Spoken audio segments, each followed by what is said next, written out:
Hello and welcome to The Actor and the Engineer. My name is Paul James. I am the actor. And my name is Josh Knapp. I'm the broadcast engineer. Here we go, Josh. It has been a while since we've done one of these. Yeah. We are doing Should Have Seen, which is a series we've done a few other times, and it's not a bad thing. We're not trying to shame each other. We're not trying to, say we're horrible moviegoers or, I have a film podcast. Why have I not seen this movie? It's not that. It's incredible how many people say that to me. Yeah. And I'm like, well, how could you not have seen this? I can't see everything. Exactly. Yeah. Yeah.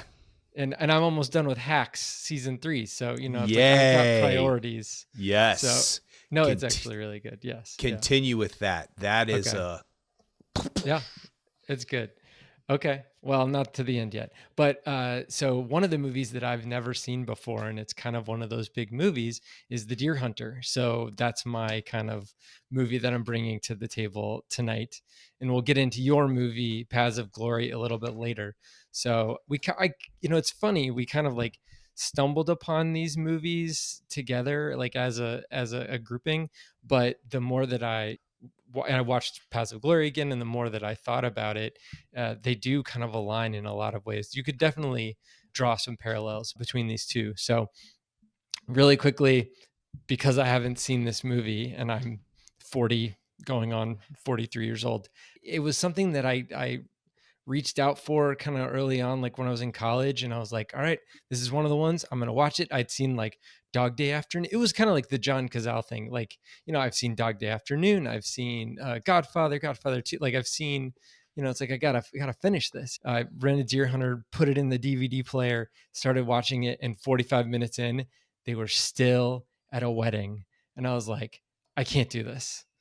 The pacing for me like really rankled me, but I was way younger, I hadn't seen as many movies, and I think that the way that I saw this movie was kind of optimal. They played it at Alamo Drafthouse as a part of they do these kind of like retrospective type things, a bunch of movies that came out in 1979, Alien, and all of these movies, and they're kind of bringing them out again and playing them again, and this is one of them. And so I was like, you know what, never seen it. It's 3 hours long. I'm going to strap in and go for it. And like, it was a powerful movie for me. And the first hour, like I tried to, I think if I would have held out for another 10 minutes, I would have, I think, been able to keep going when I tried to watch it 20 years ago, but I couldn't do it. But I'm glad that I, forced myself to be in the theater to experience it. One big thing for me that I noticed in the theater that I probably wouldn't have noticed as much at home, and a lot of people may not notice at home if they watch it, is that like some of the scenes, the sound is amped up. Even in the wedding scene, the sound is definitely extreme. And so I think that's one thing that benefited my viewing of this movie in the theater. What I find fascinating is no one talks about this film when it comes to the 70s, which a lot of people think is one of the greatest times in our American film history because of The Godfathers, Cabaret, Apocalypse Now, all the ones you just mentioned. Jaws. Lots of them. Star Wars. Yeah, lots of them. Yeah.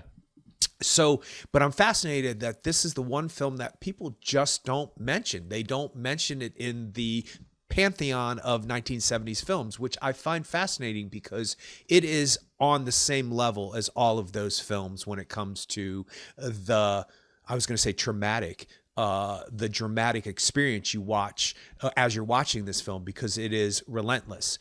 And I had sort of similar thing happen to me when I was watching it. Strangely, though, in my memory, I always think that the wedding sequence is like 20 minutes long, and the Vietnam sequence is like an hour and a half. And when I was rewatching it, that's the polar opposite. The wedding / mining town in Pennsylvania is significantly a long time in the film, beginning and end.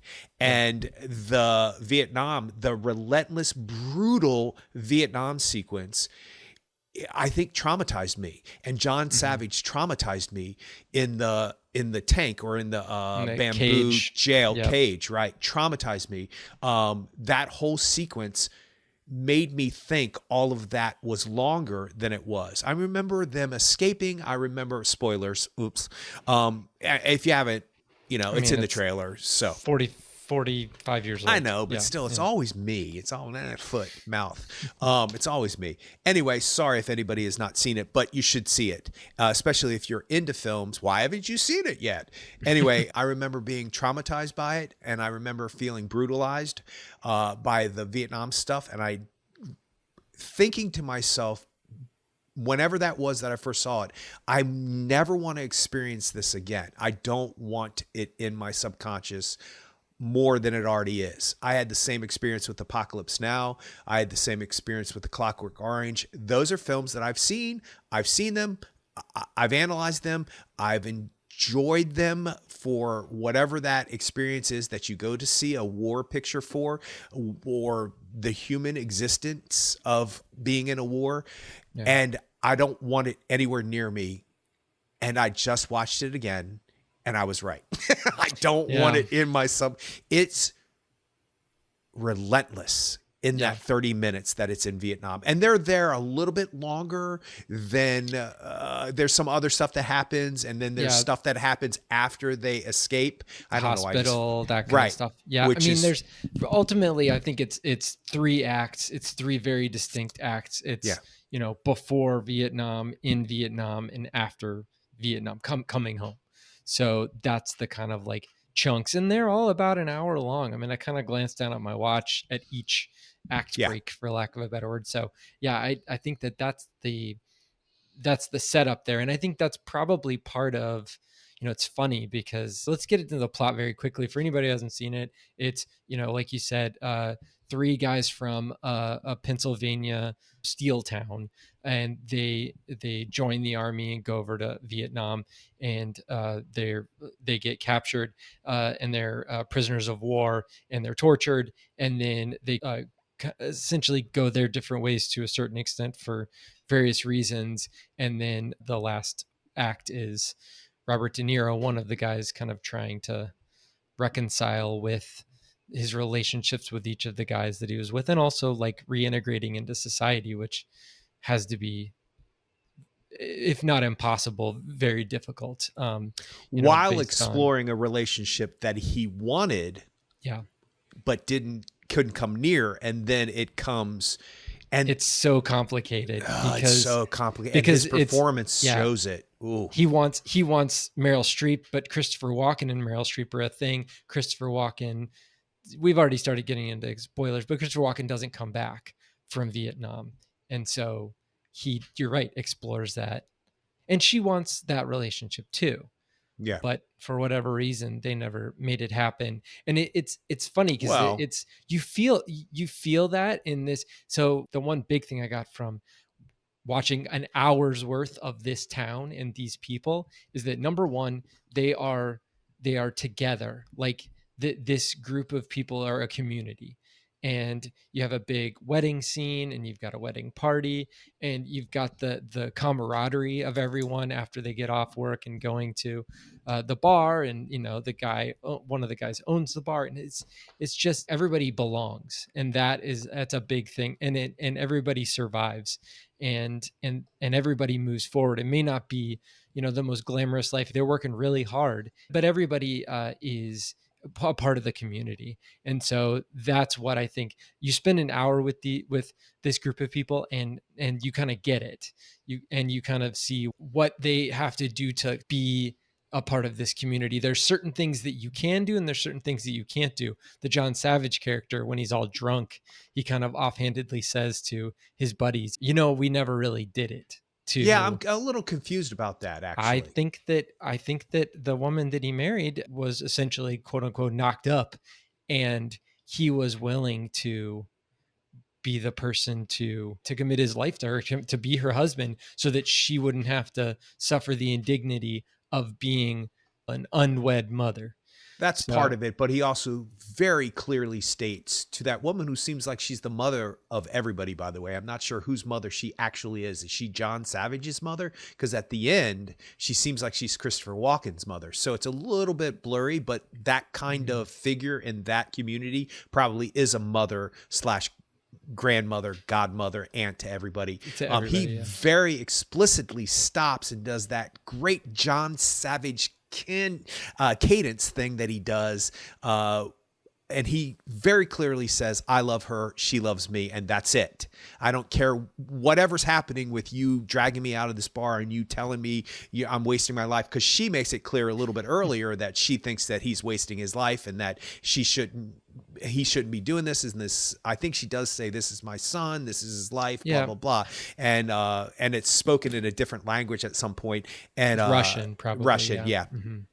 And so he makes it very clear. And that's one of the things about this film that I find fascinating, is you think it's about one thing, but it's really about another. It is not necessarily just about her being an unwed mother in this small mining town back in the 70s, late 70s, because Vietnam is ending. So what is that, 74, 75, 74, I think it was the Tet Offensive. But research for a play. That's how I know that. I'm trying to like make sure people don't think I'm all that, but I do know that because of a play. And so anyway, and that was a big deal. That was the beginning of the end of our thing in Vietnam. And so I think it's more than just she's knocked up and he's trying to do right by her. I actually think they're in love with each other. And just like what you were saying, I'm going to piggyback on that this film, is this film a war movie? Yeah, it is. But is it? Is it a family movie? Yeah, is it? It's about family. It's about commitment. It's about making a commitment to people regardless of what the outcome is going to be. And we're going to stick together no matter what, because they're all flawed, terribly flawed, horribly flawed, as human beings are. But yet they have each other's back. And that is purely shown by the last scene in the movie, the last shot. I want a t-shirt of that. I do. Yeah, I think you're right. I think that it is about, it's about that community, but I think ultimately it's also about survival. And I think that's the kind of the through line with Paths of Glory that we'll talk about here in a second, is that that's what these guys are all about. They need each other to survive. They need this community to survive. But you're right, their honor and their commitment to each other, ultimately their commitment to the country, because they were not drafted. No. They voluntarily joined the army to go to Vietnam. And even though they are children of Russian immigrants, they're like first generation Russian or Eastern European immigrants. There's that one, that one scene. Oh, is that Russian? And Christopher Walken says, no, I'm American. Right. It's an American What name. is that name? Yeah. Yeah. So this is their sacrifice for their country. So, I mean, I think that's also important to them, but ultimately, especially for the Christopher Walken character, ruins his life, completely ruins his life. And he's in a situation that he can't get out of. He's not allowing himself to get out of the space to get out of. So even when Robert De Niro confronts him, so it's horrendous. We've kind of tap danced around the Russian roulette scenes. Well, we haven't gotten there Specifically yet. the first one. I feel like, so, I mean, you were wondering why people don't talk about it. And I think that there's a couple of things that happened external to the movie. We get to watch the movie in a bubble.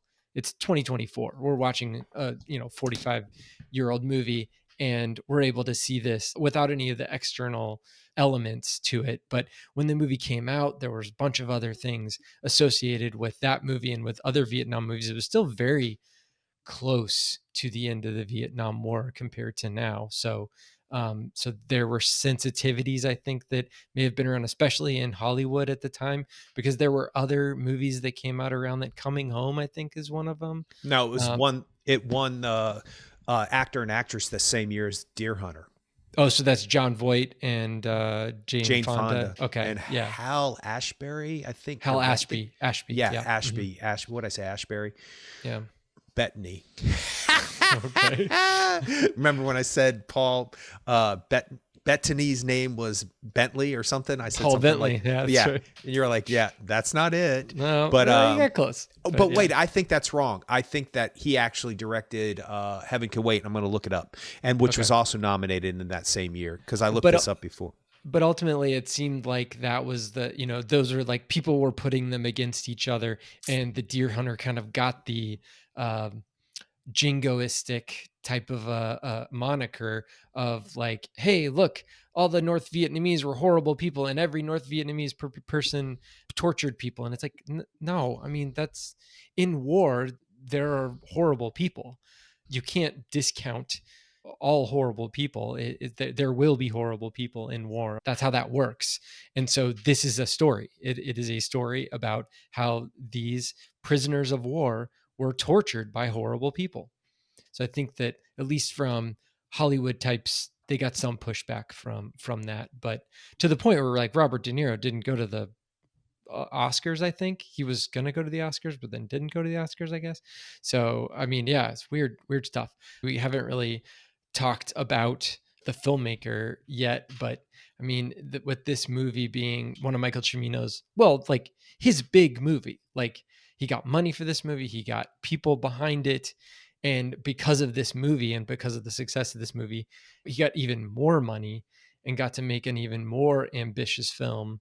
And that's kind of what did him in, was Heaven's Gate a few years later. And in reading some of his quotes, I would say he's hubristic. Like he has a lot of like, hey, I directed this movie, I wrote this movie, I edited this movie, and I'm the man. And other people, like even the guy who won the editing Oscar, Michael Cimino's like, yeah, he didn't edit this movie, I edited the movie. And it's just like, dude, you can't do that. Like, I mean, you can obviously, but once again, there's really no, especially back then, I wouldn't think there would really be no way to like combat that. You know, it's his word against the editor's word or whatever. I'm reading the Kubrick biography that just came out recently called Kubrick. And I see a little bit of that in Stanley Kubrick in some of these. I know, believe me, you A probably see it. little, Well, hold on. I'm a Kubrick apologist, so this is a big step for me. but okay. Being able to say that, oh, Stanley Kubrick wanted exclusive for Paths of Glory, even, and also for his some of his earlier movies wanted exclusive screenwriting credits. Just straight up, like he's the only one that wrote the movie. When he hired people to write scripts for him, and he modified them a little bit, but he wanted to get them to have no credit, and it's just like, dude. And he might have been able to get away with it, but WGA got involved, and anyway, I'm a fan of the auteur theory and all of that, but I can see where it would get a bit messy if you just allow someone to run roughshod, like Michael Cimino did in certain instances. So, or Stanley Kubrick in other instances. Okay, so let's backtrack for a real quick second. Hal Ashby, Coming Home, directed. Warren Okay. Beatty and Buck Henry co-directed Heaven Can Wait. And if you've never seen that, it's fun, excellent, well done. He's an movie. angel, right? He's an angel, yes. Okay. So jumping to that, when you were talking about how this movie might have gotten forgotten, but the whole Too Close for Comfort thing about and I was trying to look up when Fall of Saigon was, and they're saying 1975, and then this was 1978, so 3 years later. So yeah, a little close for comfort, but so was Apocalypse Now, and so was all of those war films at that point. And Platoon's not far on the heels of that. A little farther away, but still. Coming Like Home, 85, Coming Home. And Jane Fonda was a controversy during the Vietnam War because of what she chose to do, and she ended up winning an Oscar. So I don't know, I'm not so sure that is, I see what you're saying, and I understand your through line and why you're saying that, but I'm not so sure that's a pinpoint reason why people are not talking about The Deer Hunter. For whatever reason, this film has essentially been remembered as the film before Heaven's Gate, if it's remembered at all, because you instantaneously brought it up, not to sound accusational, but I've never seen it either. Right. I've never seen it either. It's next on my list because I need to know why everybody bugged out about this film. I know somebody who was in it. I know somebody who worked on it. So I'm their experience in it, from firsthand experience, it was a great experience. He liked working with Michael Cimino. He liked it. As for the hubris or ego or kahunas of these big directors, I am not an apologist, but I also understand that their job is different than most people's world. Their job is to organize, to direct, to script, to change things, to edit things, to do things, and they are the final say. So you have the list of the call sheet of all the actors, and Robert De Niro would be first. But above all of those people, and then Christopher Walken, John Savage, whatever it may be, Meryl Streep, so forth and so on, all of those people are under the blanket or under the umbrella of Michael Cimino's camp of making this film a camp of, not campy, of making the Deer Hunter. So the idea that if De Niro's got a problem with something, or De Niro has an issue with the way something's working, or he does have an idea, they go to Cimino. If Meryl Streep likes the way that this nuance happened in this character development moment in this scene, she goes to Cimino. Everybody's going to Cimino, director of photography, sound editing, which I think it had a weird distinction back then with the Oscars, but it won best sound. It's now sound editing, but it's called something. It's just called best sound now, but it was sound editing, and then there was another. They called it something else. Okay. I thought. Yeah, they broke it up. They just recently, best sound is what they called it back then. But I think between then and now, there was like, they broke it up into sound design and sound editing, I think. Okay. And now it's just best sound again. But you're right. One best sound. It should have. And I'll use this as the entree into me talking about watching in the theater. The scenes when they were doing the Russian roulette and they would pull the trigger, there was a deep like bass thump when the trigger got pulled and there was no round in the chamber. So it gives you that instant kind of like, oh no, there was actually a round. Oh my God, he just blew his brains out. No, he didn't. But the sound design in those particular scenes, it was all of the Russian roulette scenes. So like that was kind of a really cool way of dealing with that. In general, the sound design was, top notch. I had no complaints, but that was, makes sense. Brutal. So you said that Cimino said he wasn't the sound designer or whatever. He wasn't the editor. He was that Cimino said he was, right? Yeah. So this is the quote. He said, Peter Zinner won the Academy Award for editing this movie. Cimino said, quote, "Zinner was a moron. I cut Deer Hunter myself." Okay. So, okay. Here's my issue with that statement. My issue is not with knowing what he did versus what the editor did, just like Kubrick has a special effects Oscar. When everybody clearly states he had little to nothing to do with the development. He agreed or disagreed with something that they chose to do, but yet it went to him. Okay. And it's the only Oscar Kubrick has, which now people revere because at least he's an Oscar winner for whatever that means. So I understand hubris to the point where a lot of people would laugh at me saying that, to the point where you're in the editing room and the editor goes, okay, how about this, this, and this? And he goes, I like this, I like this, I like this. And that's what makes the final cut. So in his mind, he has decided what the editor should do. So it's his choice. Now, if he physically edited it, I have no idea. If he was in the room. That's what Cimino said. Cimino said that he re-edited the whole movie after Zinner was done editing it. So I have no idea. Here's the issue I have with this, and we can end it here. I don't have an issue with him doing that, believing that, or even making it up. What I have an issue with is the professionalism behind stating that publicly, especially after your next movie is such a big bomb and now you're trying to claw your way to the surface. Accept the fact that your movie's a bomb, but it was a huge bomb, and it was a huge bomb on the heels of such a huge success that he wasn't supposed to have with this film that's 3 hours long, that's a family film, that's a war movie, that's a love film. What is this movie? It has no category if you look at it. So how it overtook the Oscars makes sense. It's a brutal, strong film. The other ones were not lighthearted per se, but a little less brutal. Coming Home has some moments where it's like, whoa, I think it's Bruce Dern. There's a scene he has that I believe he was nominated that year too. That is just devastating.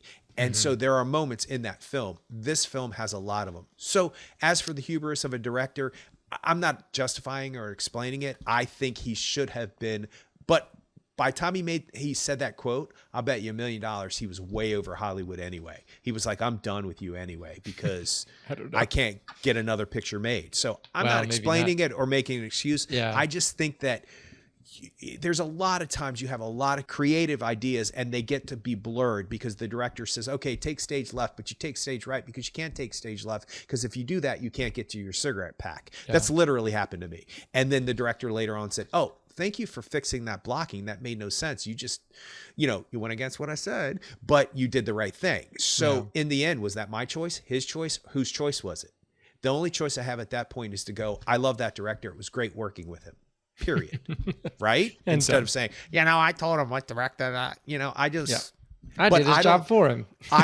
You and I have no idea what it's like, the mindset to be in that world and to be at the top of your game. I mean, it's like, think about athletes when they're in those press conferences at the end and they say the things that they say, it's lack of hubris also.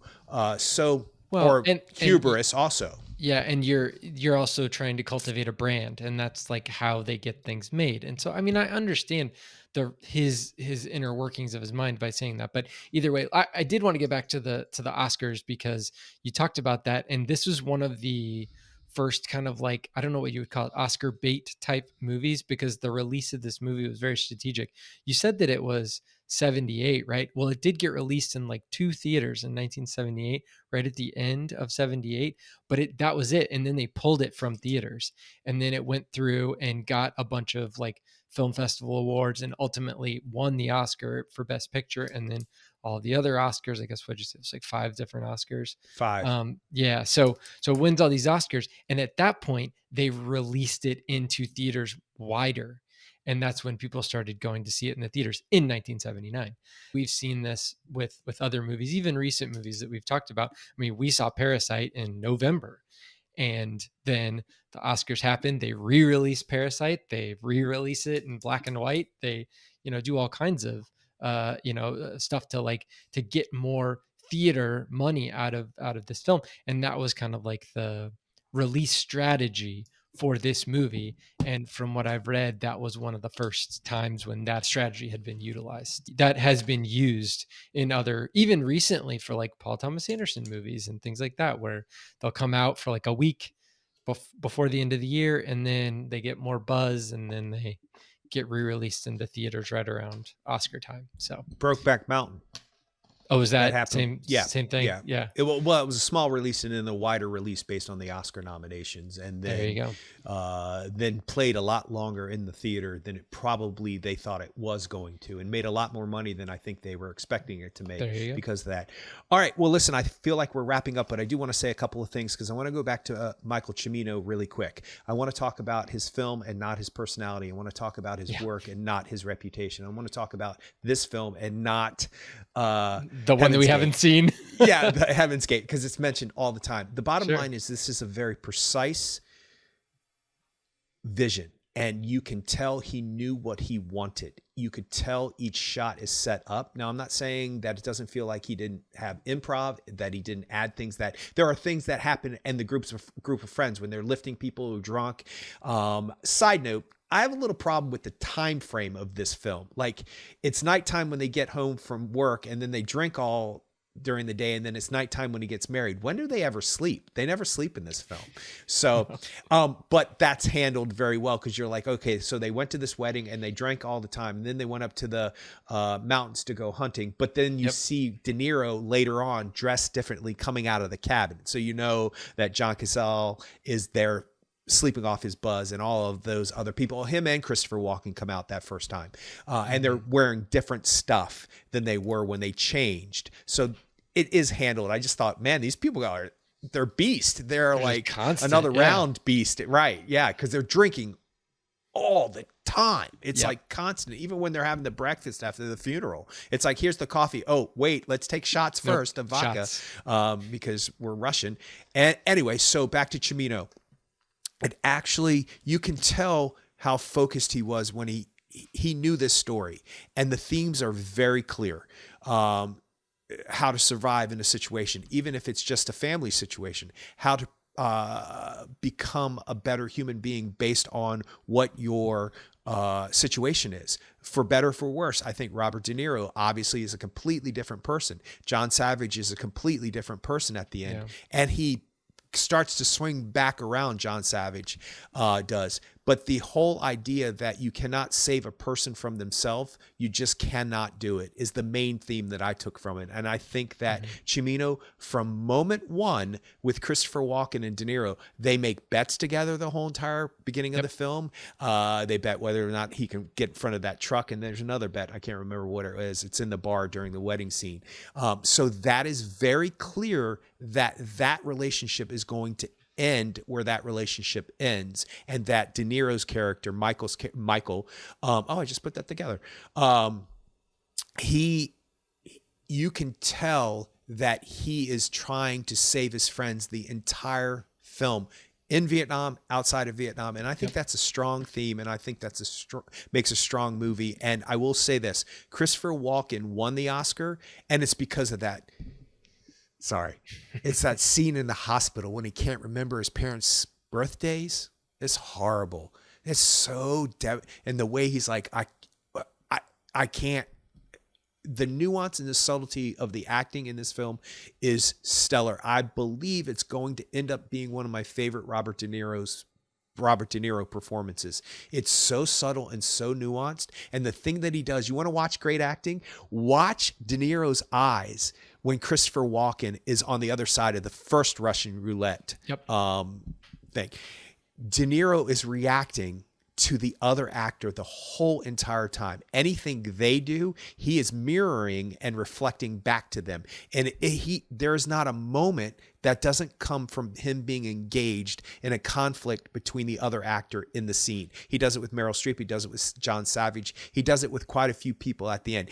And he does it in the most interesting place when he walks into the house of the bride later on. 18 months later, however old that baby is, that's sitting on the bed with the gun, which is a statement in itself. And did you see what De Niro does? He looks at the baby, and then he looks to see if he recognizes who the baby looks like. Yeah. Whose baby is this?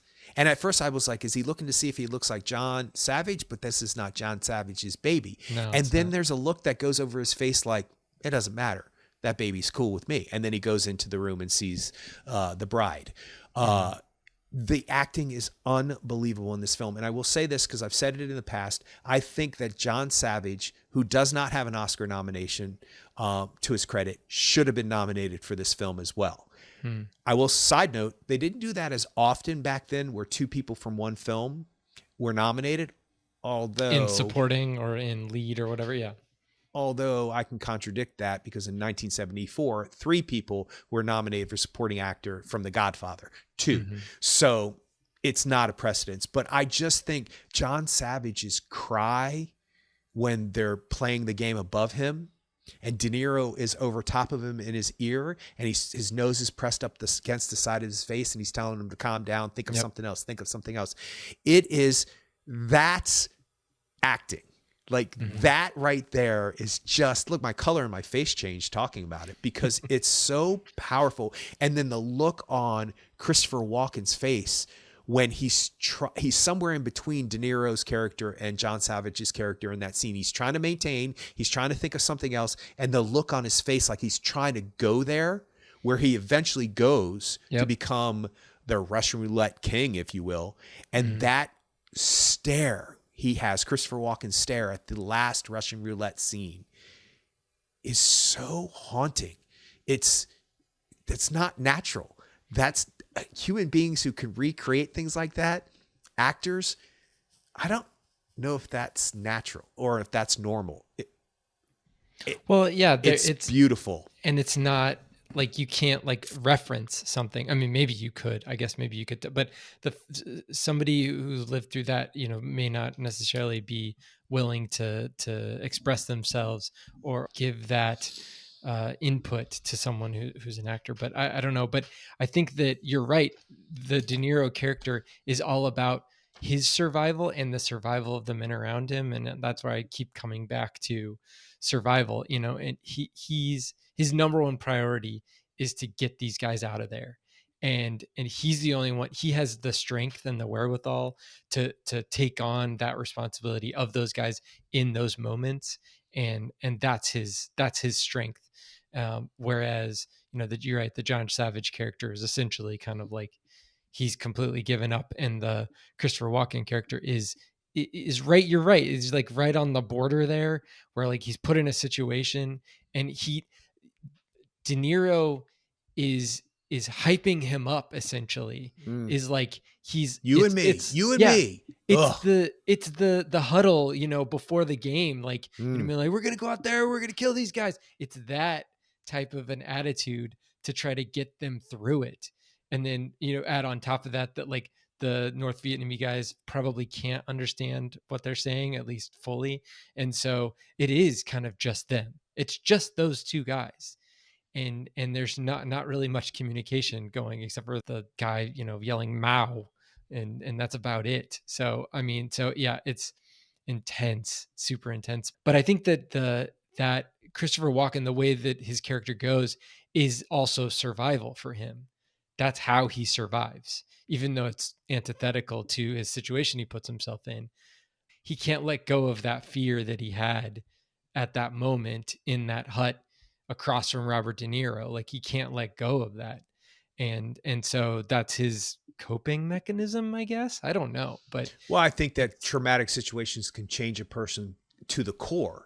I yeah. don't believe people can actually change their personality or develop a certain aspect of their personality if it's not naturally there. Yeah. But I do believe that traumatic situations can click or switch you into being somebody else. And I believe that you're absolutely 100% correct about the survival thing, but it's the attitude that I imagine, because you can't put yourself in that situation other than watching it visually and emotionally being connected to these Yeah. characters. That's why I think the hour of the beginning of the film is so essential, is that you're connected to those people. And I also come from a big family with big weddings and big religious traditions and stuff like that. So I Pennsylvania can, too. yeah. And yeah, correct. Philadelphia, you're correct. Mm-hmm. So I can relate to that. But I think the thing that Christopher Walken, and this is just in my imagination, I don't even know if it's true, is that, oh yeah, screw you. You want to put me in this situation where you want me to force me to like shoot myself in the head Oh, versus my friend? I'll tell you what, I'm going to be the best person ever in this situation because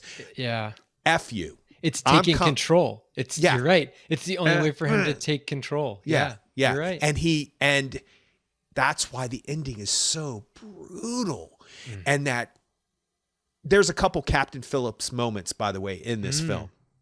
There's a couple. John Savage in the first, and he's got that stuff all over his face where he's been, it's devastating. It drives, it's just amazing. And then, of course, Christopher Walken in the hospital. That scene is just beautiful. But at the end, when De Niro lets out that guttural scream, I wonder sometimes, I'm fascinated by acting, and we've talked about this with children and babies and setting them to a point where they don't know the difference, but you're pushing them to a point and you're filming it. Is that like not ethically correct, but is that all right? Like the body doesn't know the difference. So how does that kid know the difference? So I wonder sometimes after thing that comes out of him when he realizes that Christopher Walken has shot himself in the head, and then he falls down on the ground and he does it again. He does that. I wonder how many takes that did they do of that? And did he do that every single time? Because I know this, in Silver Linings Playbook, I got it in again. That scene, the emotional scene between him and Bradley Cooper, where he says, maybe I didn't do such a good job as a father. Maybe I didn't treat you the same way because of your condition. Bradley Cooper said he did that every single time they did it. And they did it like 23 times.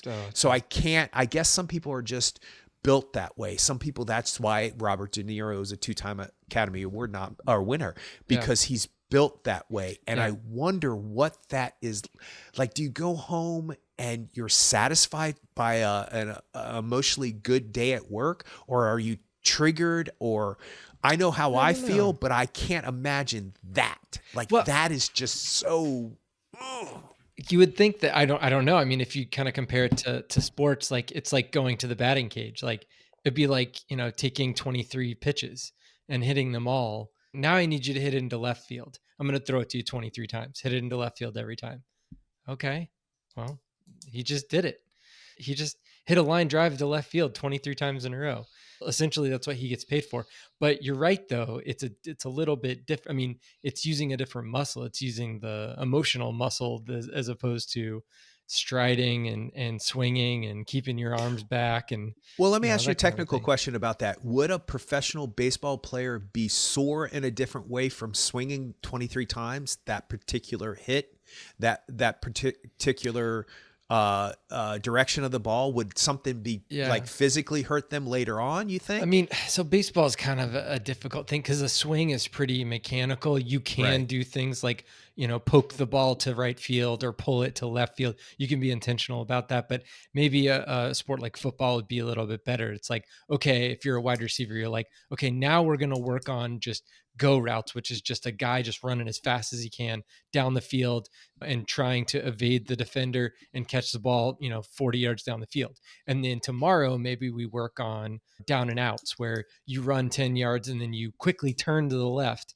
and Mm. and go to the sideline. Well, if you did 23 down and outs in a row one day, your knees may hurt a little bit differently, or your hamstring may be a little bit tighter, or whatever. There may be portions of your body that may be affected a little bit differently based on the different methodologies that you're using and the different things that you're practicing. So yeah, I mean, like you said, I mean, if it's Robert De Niro yelling at somebody versus Robert De Niro having to look at his best friend who just shot himself in the head 23 Mm. times, like, you're right, those are probably going to be a little bit different. By time you get to the main game or the World Series or the Super Bowl, there has to be an emotional come down afterwards. Whether it's successful or not, I know that they have to go home and just like break down. They have to, Mm, because that's what human beings are set up to be. And maybe some people are stronger than that, and maybe they can go home and not think twice yeah. about it. I just am not that person. Well, So I am yeah. fascinated by that. In football and baseball, they literally will sit in an ice bath. I Right, mean, exactly. that's their Right. recovery, You're you not going know. home to a teleconference with a therapist after your acting thing. Well, Although you no. do have I do have a support group who will help Oh, me, who help me down. Yeah, or that's help me great. up depending on what. Yeah, Yeah. absolutely. It's a little embarrassing, but I'm a mess. But there you go. Anyway, let's transition. Well, okay. So, yeah, I mean, the movie that you haven't seen is a Kubrick movie, and we've kind of talked about Kubrick a little bit already. It's Paths of Glory, came out in 1957. It's kind of like pre Spartacus, post The Killing. So he's kind of like getting some notoriety. So, and the reason why they were able to attract Kirk Douglas to be the star of this movie is because Kirk Douglas had seen The Killing, and things got aligned, and he was willing. They actually were looking at Kirk Douglas, Robert Mitchum. They were looking at multiple people to be the leads. I think Burt Lancaster. They were kind of going through the gamut and trying to come up with that. And actually, Douglas was supposed to be in a play, but for like a year and a half, and then he's like, I'm going to pass. And then the play fell apart, and so he came back, and then he ended up producing the movie. So that's how they got the ball rolling on this, and things changed throughout that. But this movie is World War One. It's about the French military, and specifically a French regiment that was asked to essentially take a hill by a general who had ambitions and felt like this is what he needed to do. And the men ended up not able to advance, and they retreated. And the general just wanted to make an example of a certain number of men of the regiment, and court-martial them and ultimately execute them. But I think we go back to survival, and we go back to a kind of like, in this movie there's a power dynamic, and there's the generals, and there's the soldiers, and there's the decision makers, and there's the people who have to live with those decisions. So why haven't you seen this movie? I don't know. I don't know, because you lent it to me a long time ago, and I even in the back of my head thought I saw it.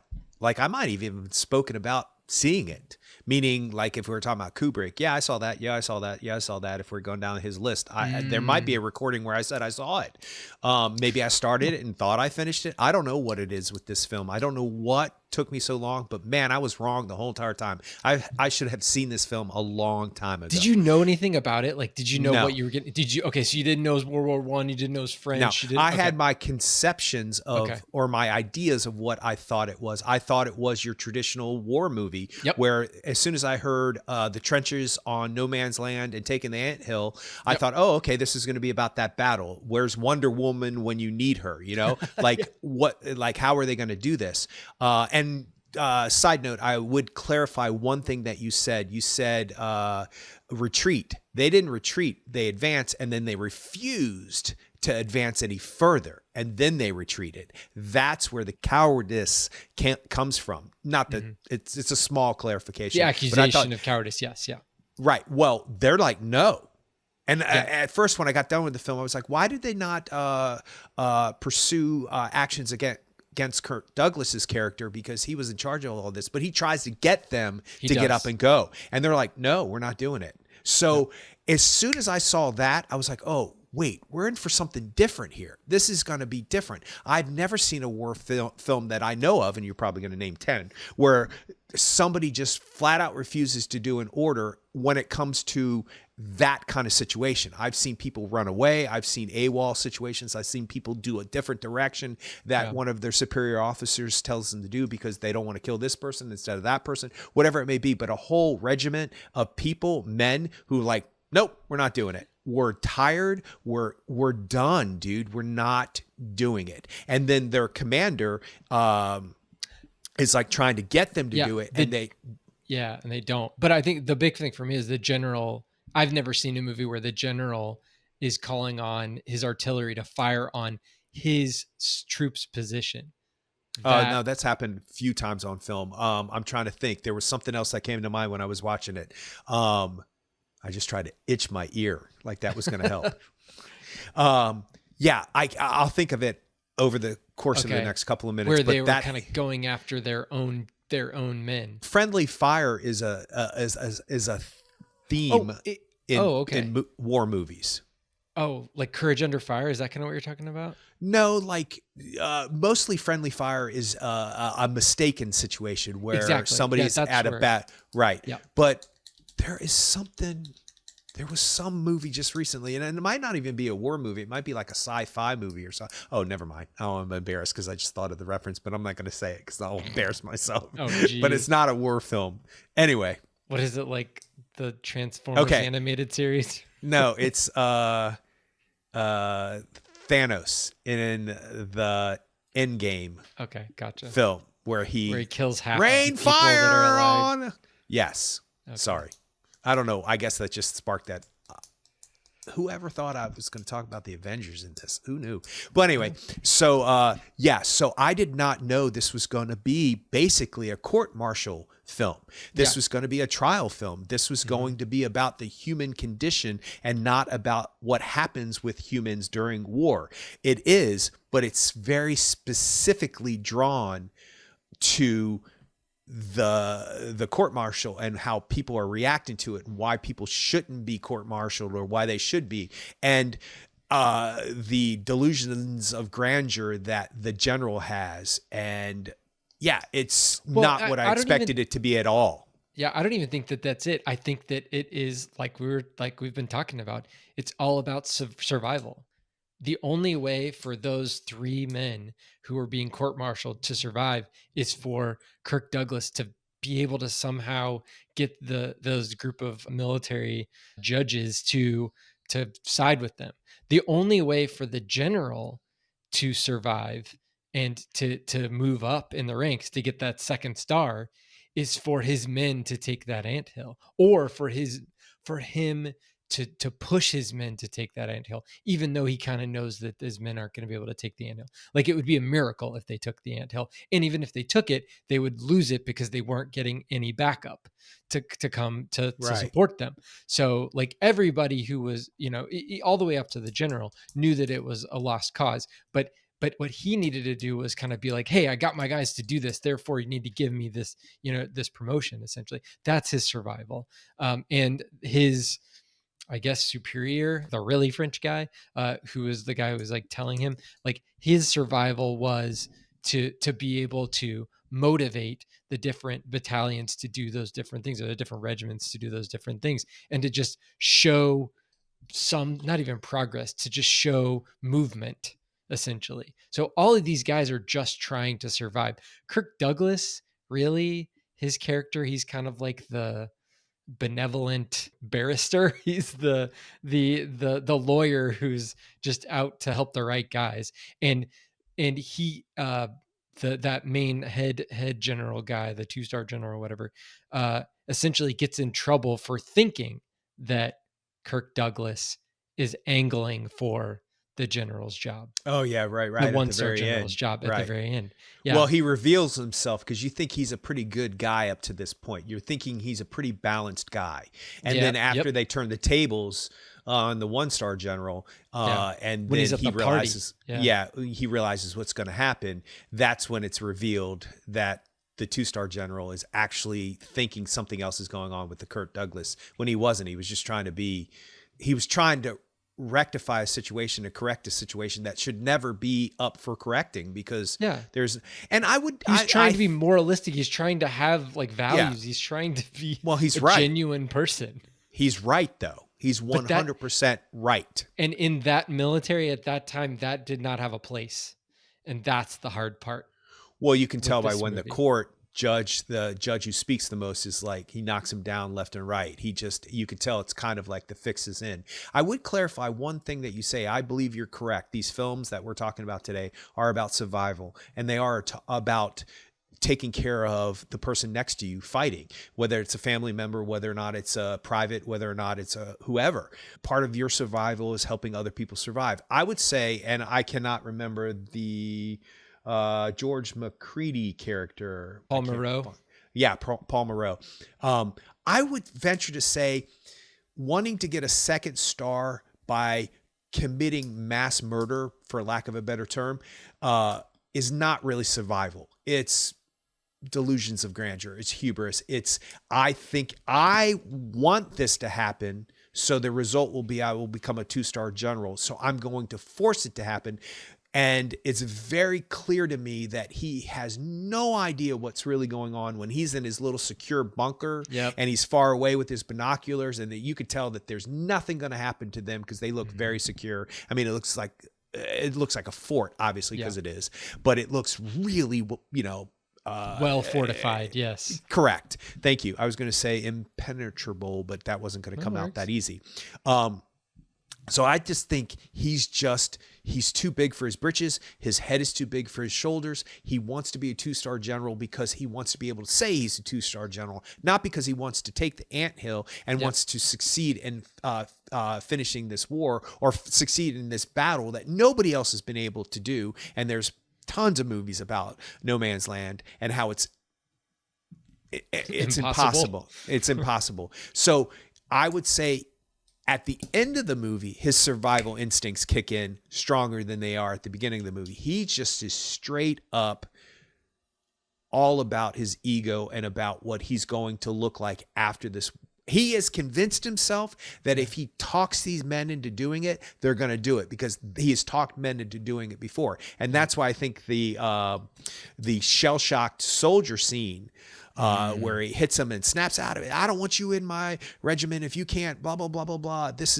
You're going to succeed in this. And he does that Patton moment, because there's a scene in Patton that George C. Scott has where he slaps the guy. It causes a controversy for Patton in that film, and yet this guy gets away with it because he is a 1-star general. So I found it fascinating that all because one man determines that this can happen, even though logic dictates. And in that great first scene, which brings me to something that Kubrick does throughout this whole entire movie. Cimino does too, but Kubrick does a lot of this, and it stuck out at me.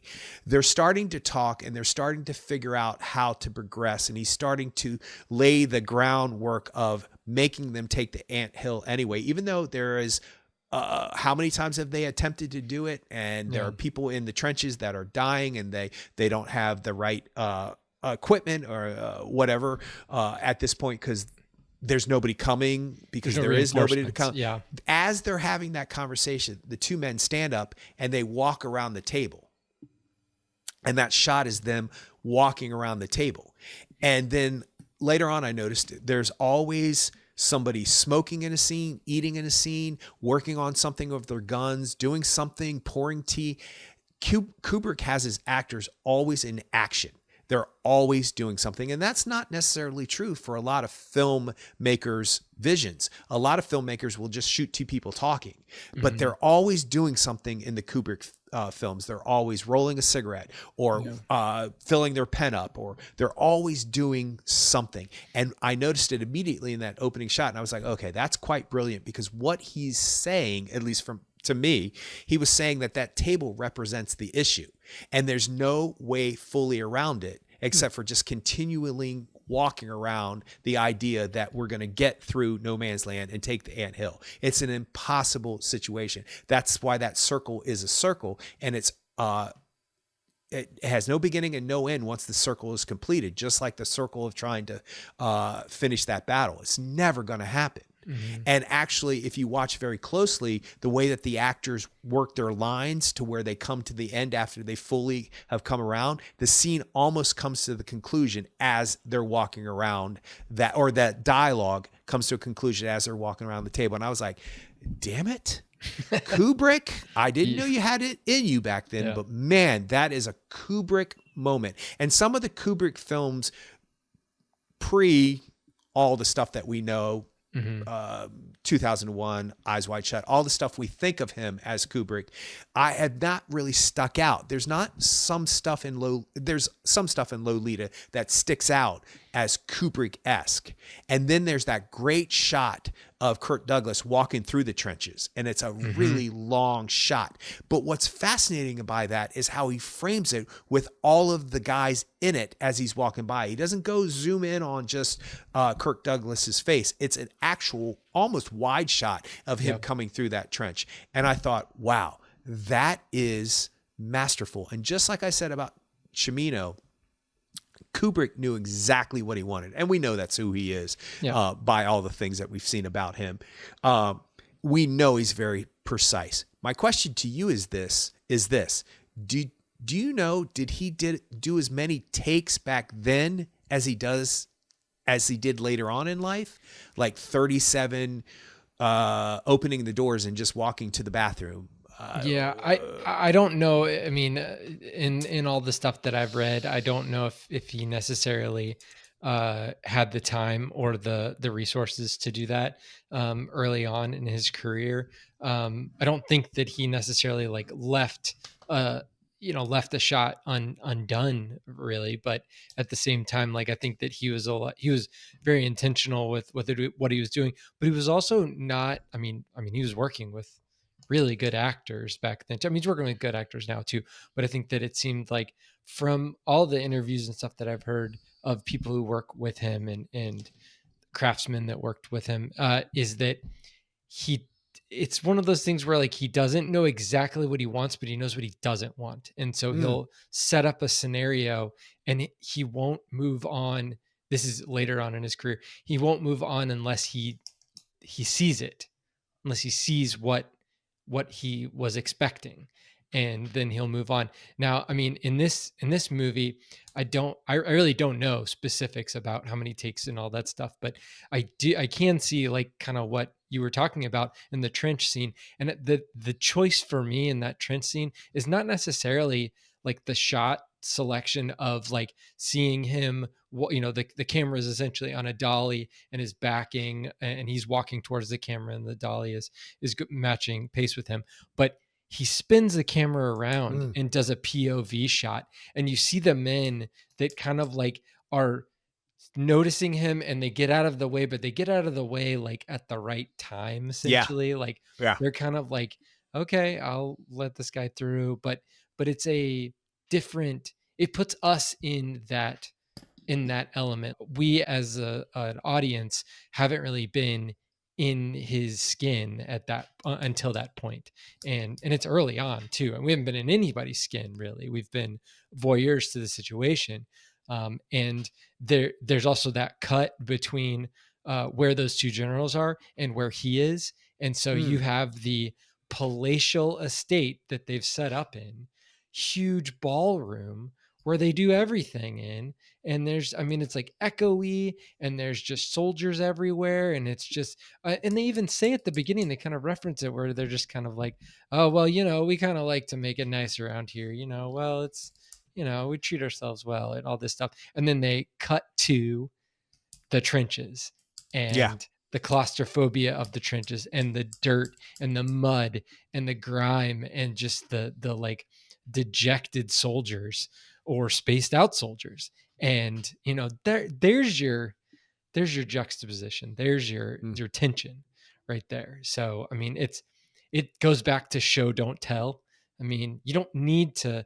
And I think that if Kubrick were to make this movie later on in his career, he probably would have dropped all that stuff because uh, we would have seen it. They would have been eating caviar or something, Right. or drinking a little bit of wine, and then you cut from a wine glass to a canteen. I mean, it's that kind of stuff that, like, it's very show don't tell. So yeah, that's I mean, you can see it's so neat even watching The Killing. Now I haven't seen Fear and Desire, but Killer's Kiss has some stuff in it where you're just kind of like, this is awesome. I mean, the mannequin scene at the end, and I mean, like, you really get some feelings of, like, he knows how to, like, bring a movie to a climax. And so that's the kind of stuff that I get excited about when watching Kubrick movies.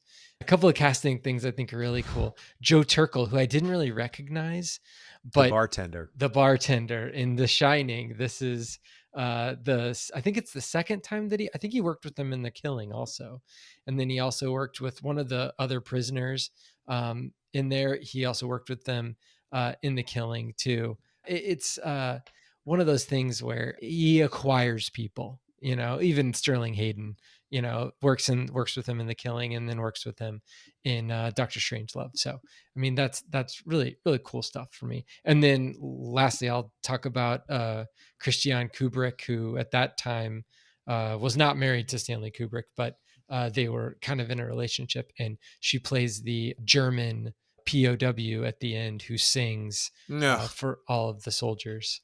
Reading this biography, I learned a little bit more about the writing of Paths of Glory and the production of it. And one of the big things that Kubrick was pushing for to make the movie more commercial, because he'd already gone through The Killing, which wasn't very commercial and didn't actually make very much money, but had a pocket of people who really championed it. But he's like, what would be better is if these guys got off and they didn't get executed. And he wrote that, and they were going to shoot it. And then Kirk Douglas found out about it and got really pissed off and was like, no, this is the movie that I read. This is the movie that I wanted to make. This has to be, realistic. It has to be this kind of like a downer type, thing. But then, so they were like, okay, we'll do that, but we'll come up with something to try to release that tension and to try to, like, allow for a breath at the end of the film. And that's what they came up with, which is poignant and difficult and beautiful. But it's I think without that scene, this movie would be a lesser movie. They So wanted to shoot that scene to leave people with an uplifted feeling? nope, no, to Oh, kind of like, like a pressure cooker, like a, yeah. Okay. Yeah. I mean, it's like an instant pot. So a lot of people have instant pots. So when the instant pot's done, it beeps, and you can, like, do the natural release, or you can, like, flip the little thing, and all of the steam comes out. So it's kind of like doing that. It's like flipping that little lever and allowing for the steam to come out. So by the time you leave the theater, you're not all pent up. You don't have this kind of feeling of injustice, and you get a connection to these soldiers who are seeing humanity in someone who they sought out to dehumanize. Mm. And then they realize that they're all in this together, and that they're all affected they're affected in different ways than the German female POW, but they're also affected. And they also have to go out. I mean, that's the last scene is Kirk Douglas is looking in there and they're like, hey, you got to get your men. We're heading back out. And that's what they have to do. But it's that kind of like denouement that is humanizing as opposed to a denouement that is hopeless. I mean, Mm. their situation is, I mean, it's not hopeless, but it's difficult. Hopefully they're not going to be going out into another situation where they have to like try to take a hill that they can't take with no backup, but they are within the army and they still have to, you know, to be a part of that. So it's rough. It's not an uplifting ending, but it's a pressure release type of an ending. So Anybody who's seen Empire Strikes Back knows that a dark ending works and that it's okay to leave people with that feeling and that people can adjust and they will get what you're supposed to get out of a film. So I think since Empire, and I know this was way before that, yep. people have adjusted to the fact that some things don't end the way that they're supposed to. Some things end the way, meaning the way people think it should end. It ends the way that the narrative ends, and that's just it. It's interesting to me that that was what they chose to use as the pressure cooker release, and I like that analogy because that's exactly what happens. But you know where she's from, and she's teared up when she first gets pushed out on stage, and you're like, ooh, this is not good. This has never ended well with a female in this situation. Yeah. What is happening here? Is he pressing the point home that, you know, war is futile and that it's impossible and that human beings are just perplexly stupid for even involving themselves in it. And I know I'm very much minimizing the idea of why people go to war and making it, what's the word I'm looking for? What's the word I always say to, I can't think of the word I want to use, but, I can't think of the. I don't know. No, not dismissing. What's it mean when you're naive? I guess naive is a good word, but I can't think of the word. Yeah, I don't know. Anyway, yeah. So that ending makes sense to me. Idealistic. That's what I was going to say. That I have an idealistic idea of war because I've never been in a war and I'm not in a situation to cause a war, why a war happens. All that's history for me. All that's reading for me. All that's a documentary for me. All that's a news channel for me. It's not a reality per se. Hopefully, knock on wood, it never will be. But there comes a point where at the end of these war films, a lot of these directors are saying, you know, this is not a smart way to be as humans. Why are we still doing this? Yeah. Why is this still happening?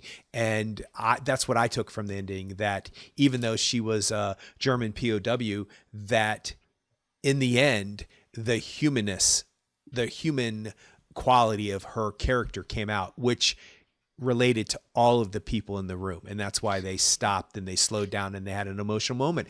Yeah. Kind of sort of what happens at the end of Deer Hunter in a way. It's sort of the same type of, remember, we are all human regardless of the situations that we're going through. And maybe we shouldn't be putting ourselves through these situations. And I say idealistic because that justifies me having an opinion on it. But I honestly believe that that's true, that we as humans are flawed in a way that we create these situations. I don't know the nuances. I don't understand the complications, like I said just a few seconds ago, but I do understand being human because I am one, regardless of what people might think, and people might say. And I sometimes wonder, we have all these books and all this music and all of these theater pieces and all of this, all these movies, and how are we not getting this message? How are we still, as a human creature, still creating these situations for us? And I guess if I had the answer to that, I wouldn't be human. I would be some kind of. We're kind of too close to it, I think. You know, as humans, we're trying to analyze our humanness as humans while being humans. It's difficult, but I do think that this movie is an anti-war movie. I think that it is definitely. Absolutely. I mean, As most are. Yeah. Well, I mean, there were movies that were out. I mean, if you Oh, look at like sure. John Wayne's Green Berets, Yeah, versus Deer sure. Hunter, like they're different Yeah, movies, yeah. or Sergeant York versus this movie. I mean, like, yeah, Right. they're different movies. And this movie isn't about. I mean, it's made by an American, produced by an American company, based on a book about World War I. So it's not a one for one type of a thing. But at the same time, I do think that both this movie and Deer Hunter, you're right, they end in community and they end in commiseration. There's a common experience, there's a common feeling, and it's the thing that brings them together. Whereas war is all about the things that separate us. They're trying to tell us that we have more in common than we do apart. So, yeah, we'll see if we can listen, I guess. Well, the other side to that is that there is another side, that there are just people who are just evil, and they don't conform to what we just talked about, because No, they're just not set up that way, and they want to be rulers of the universe, and they'll do anything to plow through it.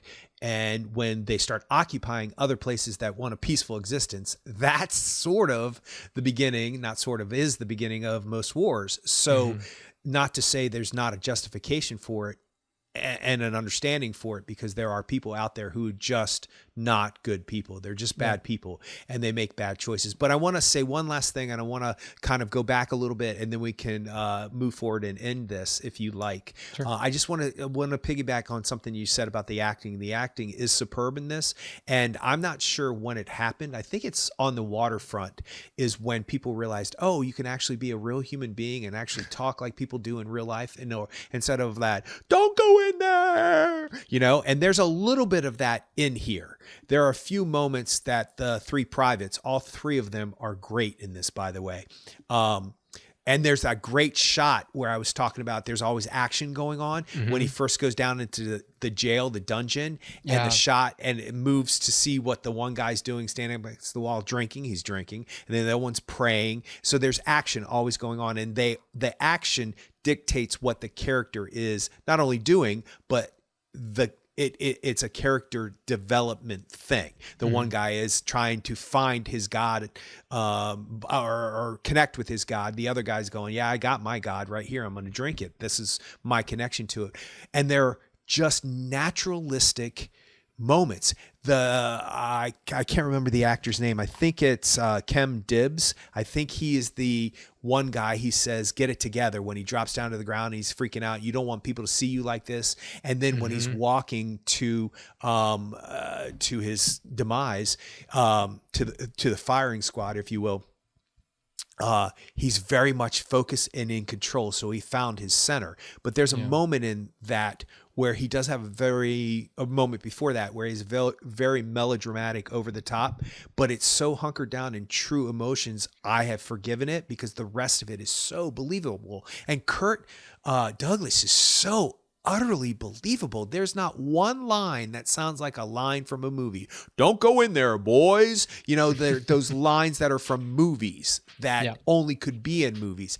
There's not one of them for him. He's so real in this. And the two generals are affected in a way, especially